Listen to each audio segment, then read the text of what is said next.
Polri mengeluarkan peraturan Kepala Kepolisian nomor 4 tahun 2025 yang memberikan pedoman baru dalam penindakan aksi penyerangan terhadap aparat kepolisian. Peraturan ini mengatur langkah-langkah tegas dan terukur yang dapat diambil polisi dalam menghadapi situasi berbahaya. Namun, aturan ini pun menimbulkan berbagai pertanyaan dan kekhawatiran, terutama terkait aspek hak asasi manusia, prosedur hukum, serta akuntabilitas aparat dalam pelaksanaannya. Kami diskusikan ini dalam berbagai sisi, terutama dari segi hukum, sosial, dan implementasinya di lapangan secara kritis dan berimbang bersama dengan dua narasumber kami. Lewat sambungan dalam jaringan sudah bergabung Komisioner dari Komisi Kepolisian Nasional, Yusuf Warshim. Pak Yusuf, dengan Tifal, apa kabar Pak? Alhamdulillah. Terima kasih sudah bergabung bersama kami. Sementara di studio Kompas TV sudah bergabung juga Ketua Umum YLBHI Muhammad Isnur. Mas Isnur, apa kabar? Baik, Mas Tifal. Terima kasih sudah bergabung juga dan sudah datang di studio Kompas TV kali ini. Pak Yusuf, begini, kalau mengutip pernyataan dari Kabag Penum Humas Polri, Pak Erdi Caniago, Perkap ini keluar bukan bentuk reaktif atas suatu peristiwa, tapi pedoman yang lebih bersifat antisipatif dan preventif. Tapi publik sudah kadung menangkap pandangan Perkap ini keluar, ini merujuk dari peristiwa demo yang berakhir rusuh pada akhir Agustus lalu. Jadi yang tepat yang mana Pak sebetulnya? Perkap ini didasarkan keluar karena apa? Iya, ya kita sebenarnya kaget juga kok Perkap seperti ini pada saat ini itu cepat-cepat diterbitkan gitu. Tidak mempertimbangkan situasi dan kondisi yang pada saat ini barangkali itu lebih tepat sebenarnya sesuai dengan aspirasi publik yang ada. Apabila itu dapat ditangkap dengan baik, bagaimana kita melakukan evaluasi dan penyempurnaan peraturan perundang-undangan yang ada saat ini terkait dengan penanganan unjuk rasa, yang itu diantaranya peraturan mengenai penggunaan kekuatan, peraturan penanganan anarkisme, peraturan terkait dengan pengendalian massa. Saya kira sebenarnya yang memiliki momentum yang sangat tepat sesuai dengan situasi dan kondisi, itu yang perlu dilakukan evaluasi dan penyempurnaan sesuai dengan dinamika yang ada. Nah, kalau namanya peraturan itu kan secara yuridis pasti ada kebutuhan hukum. Apakah kebutuhan hukum itu mendesak atau tidak? Nah, setidaknya ya kami tentu sebagai pengawas fungsional dalam hal ini, ketika sebelumnya ada dimintakan saran dan masukan, tentu kita akan memberikan saran dan masukan. Tapi sayangnya itu kami tanyakan pun kepada rekan-rekan yang lain, belum ada informasi terkait dengan akan adanya terbit Perkap itu. Baik. Okay. Ada tiga hal. Yang pertama terkait dengan kebutuhan hukum, meskipun di dalam konsideran menimbangnya itu disebutkan secara sosiologis sering menghadapkan situasi ancaman. Tapi kan ini digunakan satu diksi penindakan terhadap penyerangan. Maka pertanyaan filosofis yang harus bisa dijawab, mengapa dilakukan penyerangan? Yang kedua, pertanyaan secara sosiologis, siapa yang melakukan penyerangan itu? Itu harus bisa diberikan jawaban yang bisa memberikan satu gambaran. Siapa yang menjadi subjek penyerang, siapa yang menjadi objek diserang, itulah dijawab mengapa dilakukan penyerangan. Dan siapa yang melakukan penyerangan itu. Baru yang ketiga, pertanyaan secara yuridis, apakah ketentuan-ketentuan norma-norma yang ada itu tidak bisa menjangkau terkait dengan hal-hal apabila itu kaitannya dengan pelanggaran hukum. Itu. Nah, oleh karenanya tentu ini barangkali ya sudah mendapatkan kritikan dari publik, salah satunya oleh Mas Isnur ini ya pasti. Maka menurut kami semestinya apabila memang ada kebutuhan hukum seperti ini ya ditahan. Diselesaikan dulu proses penyelidikan terkait dengan yang peristiwa tanggal 28 Agustus yang lalu, peristiwa Rantis Brimob itu diselesaikan. Apa yang sebenarnya fakta-fakta hukum kaitannya dengan tindak pidananya, baru kita masuk ke kepada situasi yang dikonstruksi di dalam konsideran pertimbangan itu ada kebutuhan hukum, tapi mungkin barangkali perlu dipertimbangkan tidak saat ini. Oke, kalau melihat ini poin-poinnya, terutama kan Anda pasti sudah mempelajari ya, Mas Isnur, isi perkap itu terutama jadi sorotan oleh teman-teman aktivis ini di poin ke-6. Pasal 6 yang dinilai ini bertentangan dengan nilai-nilai hak asasi manusia, mengingat belum ada batasan yang jelas soal tindakan yang tegas dan terukur dalam aturan ini. Anda merasanya arahnya gimana nih? Jadi gini Mas Tifal dan seluruh warga Indonesia, peraturan itu dibuat akan jadi rujukan bagi setiap anggota dalam melakukan tindakan. Maka berhati-hatilah membuat peraturan karena dia bisa berdampak serius di lapangan ketika dia multitafsir, ketika dia tidak jelas rujukannya, tidak jelas standarnya, akan dipakai secara sembarangan. Misalnya di situ ada aturan penggunaan senjata api secara tegas dan terukur. Seperti apa tegas? Seperti terukur? Itu kan nggak ada indikasinya, nggak ada indikatornya. Bagi banyak anggota tertentu misalnya di lapangan ketika ada orang mau datang berkonvoi pakai motor dianggap serangan, dia anggap sebagai terukur dan tegas, dia tembak misalnya. Jadi satu undang-undang, satu peraturan ini hati-hati membuat. Satu itu ya, jadi kita melihat ada kalimat-kalimat, ada instruksi, ada peraturan yang tidak jelas indikatornya. Tidak jelas dasarnya, sejauh mana ukurannya.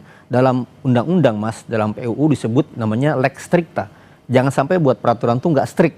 Ditafsirkan sana-sini sehingga karet dan di lapangan orang bisa bertindak semena-mena. Akhirnya apa, evaluasi kan misalnya gini, dulu ada penggunaan senjata api yang dievaluasi sekarang oleh polisi. Karena apa? Karena banyak anggota yang menembak anggota lain. Kenapa? Karena ketidakjelasan dalam penggunaan peraturan senjata api. Nah sekarang kok didonggarin lagi? Itu satu. Yang kedua, kita melihat kontennya ini, sebenarnya ini rasa undang-undang Mas. Jadi peraturan yang harusnya pembuatannya di level undang-undang. Karena nggak boleh mengatur tindakan-tindakan yang bisa merampas, yang bisa menangkap, yang bisa menahan di levelnya peraturan. Walaupun ini lingkungannya peraturan Kapolri untuk institusi internalnya saja. Menangkap, menahan itu peraturan di KUHP Mas. Definisi yang jelas di KUHP itu aturannya ada. Kapan dilakukan penangkapan, kapan dilakukan penahanan, kapan dilakukan penggeledahan, itu di KUHP. Nah sekarang di degrading isinya, kualitasnya di peraturan. Padahal KUHP peraturannya lebih tegas. Siapa yang bisa menangkap, siapa yang bisa menahan, saat kapan, dengan cara apa, ya kan? Bagaimana evaluasinya? Jadi dia sebenarnya bertentangan dengan aturan yang ada di KUHP dan bahkan bertentangan dengan aturan yang di kepolisian sendiri. Ada namanya Perkap 1 2009 tentang penggunaan kekuatan kepolisian. Itu lebih jelas, lebih clear peraturannya. Ada lagi misalnya juga Perkap nomor 8 tahun 2009 tentang implementasi HAM. Jelas indikatornya. Jadi bahkan ini bertentangan dengan peraturan yang sendiri. Yang ketiga, kalau ada pelanggaran, kalau ada kejadian, kalau ada tindakan penyalahgunaan wewenang, di mana mekanisme pengawasannya? Jadi bagi saya ada 5 hal yang tadi, dari saya 3, tambahannya dari 2, dari Pak Yusuf dan dari Pak Ijul. Dari Pak Yusuf tadi momentum Mas. Ini orang kadang sedang kecewa dengan kepolisian. Banyak yang meninggal, banyak yang luka-luka, banyak yang dikerasi saat demonstrasi. Problemnya di situ. Kemarin kami YLBI diundang oleh Pak Kapolri dan menyampaikan masukan. Yang gatel di sana, yang penyakit di sana, tiba-tiba keluar obat di sini. Bukan mengobati yang ini. Anda menangkap arahnya buat apa kalau begitu? Iya, pertanyaannya ini tidak menjawab harapan masyarakat dalam desakan reformasi kepolisian. Justru ini bagian tindakan yang menambah catatan buruk dalam produksi kebijakan di internal. Oke, soal reformasi kepolisian kita akan coba bahas itu nanti. Nah, Pak Yusuf, ada pandangan bahwa Perkap ini sudah hilang nih nilai unsur-unsur menjunjung hak asasi manusianya. Dari Kompolnas juga menangkap begitu? Ya, itu tentu kita sudah masuk pada substansi. Sementara kita sendiri sebenarnya tidak perlu kita masuk kepada substansi itu ya.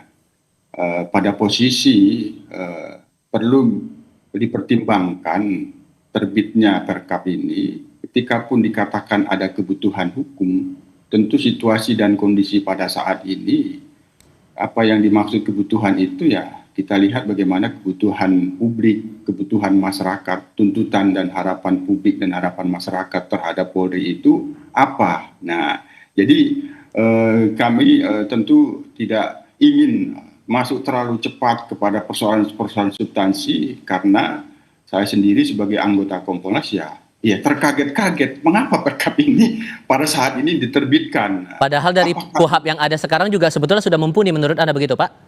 Yaitu nanti perdebatan kita pada wilayah substansi, bagaimana norma itu dirumuskan ketika menyebut penangkapan, penggeledahan, itu kan sudah masuk tahapan penyidikan. Apakah Perkap ini boleh mengatur yang itu sebenarnya sudah sangat strict, itu masuk dalam kaitannya dengan penyidikan. Mengapa disebut penindakan?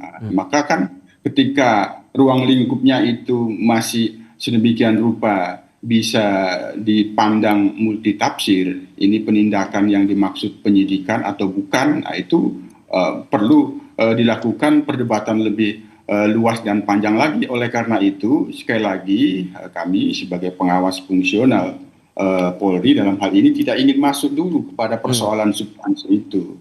Bahwa Perkap ini sekali lagi masih diperlukan adanya sebuah pertimbangan yang lebih luas yang dimaksud dengan kebutuhan hukum yang pada saat ini adalah kebutuhan publik, kebutuhan masyarakat. Tadi pertanyaan yang saya sudah sampaikan, mengapa ada penyerangan terhadap kepolisian? Mengapa kepolisian itu dijadikan sasaran penyerangan? Itu harus ada jawabannya dan itu bisa menjelaskan, oh ternyata begini-begini. Nah, publik sendiri apa sebenarnya yang dituntut kepada Polri? Oleh karena itu, tentu yang seharusnya tadi sudah disinggung oleh Mas Isnur, seolah-olah ini nggak nyambung. Publik menginginkan ini, yang dibuat begini. Nah, ini yang harus diketemukan dulu. Nah, oleh karena itu, kalau kita bicara tentang situasi saat ini, sebagaimana yang saya sampaikan tadi, yang perlu dan mendesak untuk dilakukan saat ini, dilakukanlah evaluasi dan penyempurnaan berbagai macam peraturan-peraturan yang itu terkait dengan penanganan unjuk rasa. Ada 3 itu yang paling utama: penggunaan kekuatan, penanganan anarkisme, 3 pengendalian massa, yang itu sudah tidak relevan dengan situasi dan kondisi. Misalnya sistem korlap pada saat ini kan tidak lagi fisik. Apalagi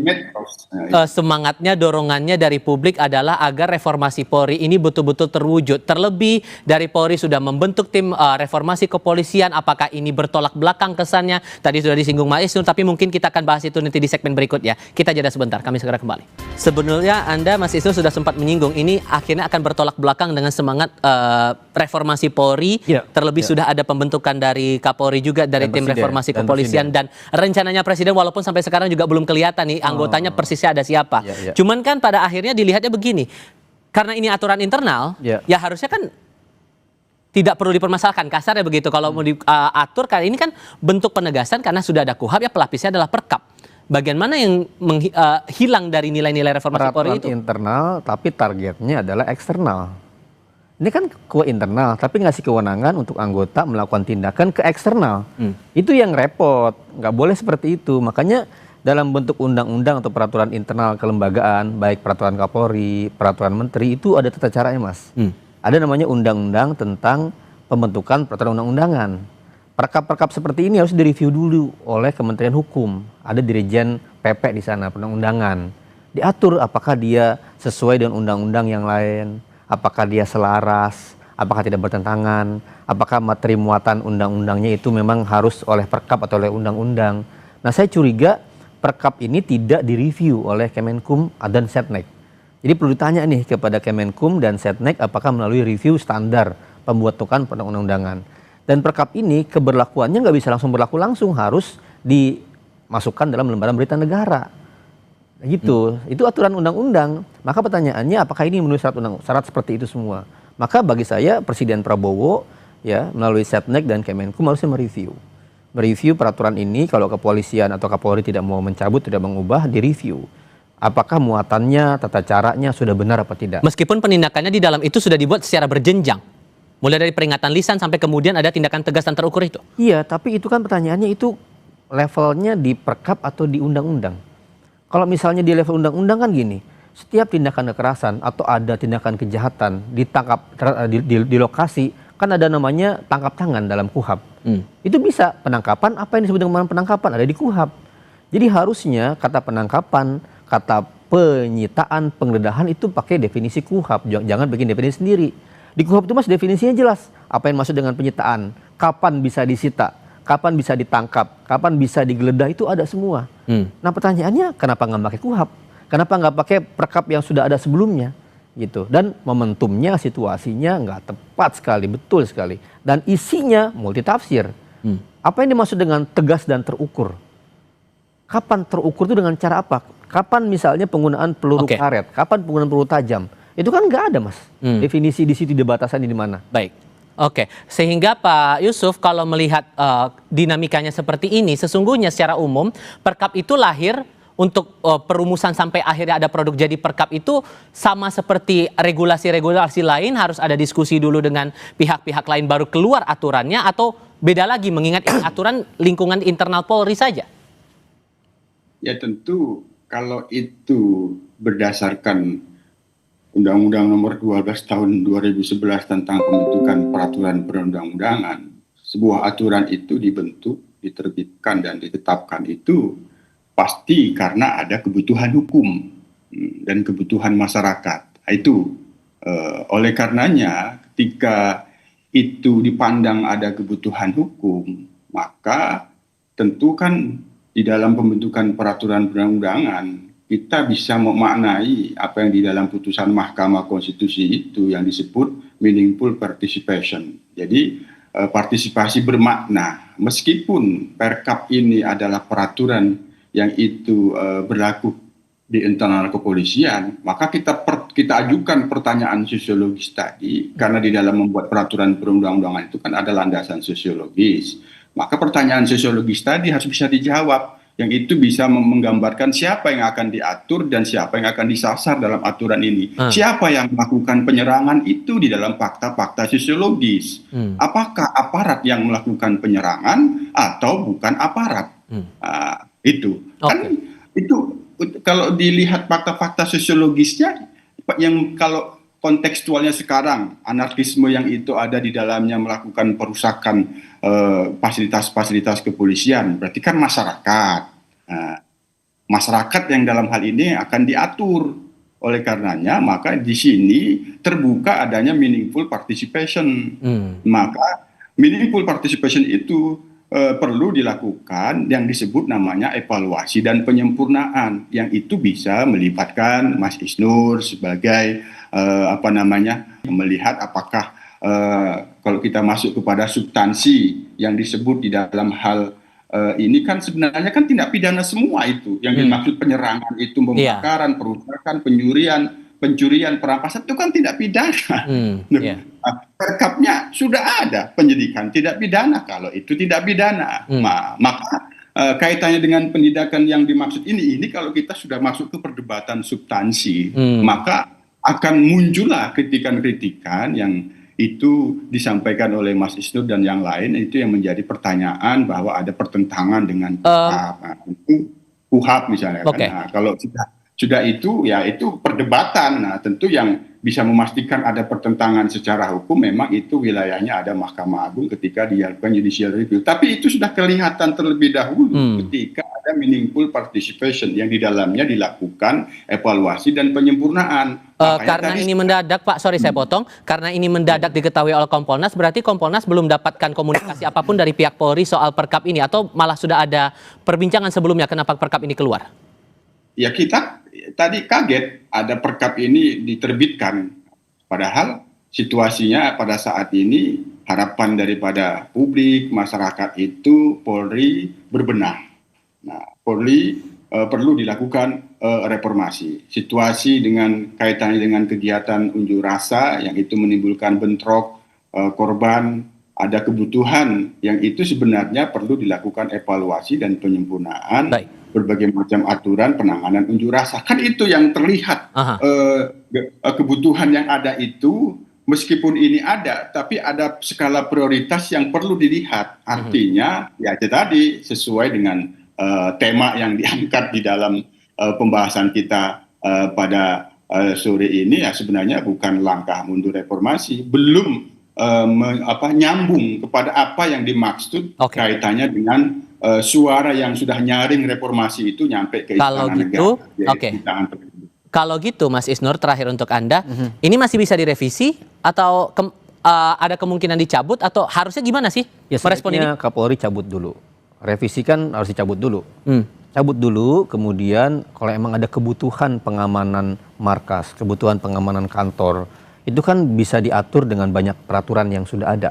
Pakai KUHP, pakai Perkap 129, pakai bagaimana itu ada semua. Jadi bagi saya ini ada upaya sebenarnya membuat kebijakan tapi jadi amburadul karena tidak matang persiapan dan pandangan kajian hukumnya. Baik. Jadi terlihat di situ di sana sini banyak bolong. Dan justru secara pandangan publik jadi kontraproduktif dengan harapan masyarakat, dorongan presiden, dorongan kita semua untuk reformasi.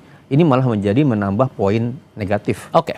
Baik, terima kasih Mas Isnur sudah hadir di studio Kompas TV. Pak Yusuf juga terima kasih sudah bergabung dalam diskusi kami kali ini. Sehat selalu semuanya. Selamat malam. Sehat.